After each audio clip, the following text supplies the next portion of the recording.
But first, at this hour, we have a developing story in Butler County where voluntary evacuations are underway because of flooding along Beaver Creek.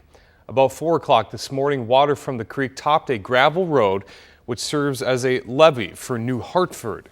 County Emergency Director Mitch Nordmeyer tells CBS 2 News about 30 minutes ago that voluntary evacuations for the area are underway, and so far about 15 people have gone to a Red Cross emergency shelter in Shell Rock, about 13 miles to the north. The address there, if you do need to know, is 303 South Cherry Street. Although there are no mandatory evacuations at this time, Nordmeyer says people in the area need to keep a close ear to local media about warnings. He also tells us that Highway 14 north of Parkersburg and Highway 57 to the east and west of Parkersburg have been closed due to floodwaters. It's been a wet weekend with flood warnings across the corridor and the state. Meteorologist Jennifer Hildreth is here with her CBS 2 Weather First forecast. It is a day to remember our fallen soldiers and to thank the servicemen and women who are still fighting for the United States. Daniel Nottingham has the latest from Washington, D.C. After making some last-minute changes, Solon is taking some time to honor area veterans. Organizers were forced to postpone a dedication event for their new Veterans Memorial after heavy rain in the area. Instead, they held an assembly indoors and recognized around 100 veterans. Local vets hope the ceremony reminds people of what Memorial Day is all about. I hope that they continue to honor the legacy of the men and women that have gone before them to stand for these liberties and to fight for these liberties.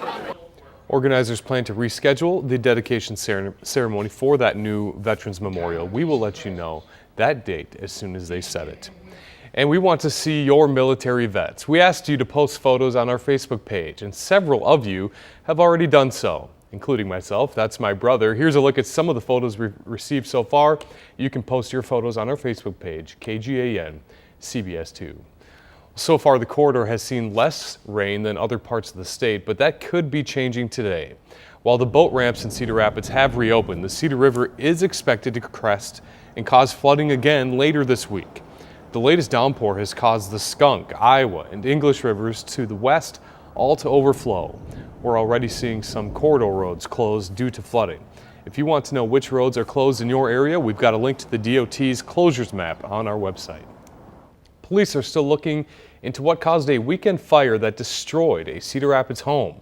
It happened on the 3100 block of Bayberry Drive Southwest early Sunday morning. The homeowner and her 1-year-old granddaughter were able to escape the home, but the family dog died in the fire. They were both taken to the hospital for smoke inhalation. The home was a complete loss. A Cedar Rapids teen is dead after a rollover crash near Dundee. 13-year-old Chloe Estes was riding in a vehicle driven by 36-year-old Amber Rutherford when she lost control on a curve. The vehicle ran off the road and into a ditch before rolling. 3 other passengers were taken to the hospital, but there is no word on their condition. The crash is still being investigated. The search for a missing teen from Dayton is at a standstill today. Investigators have halted the search because all the areas where she was thought to have been were searched several times already. The Division of Criminal Investigation will spend this next week trying to figure out where to look next.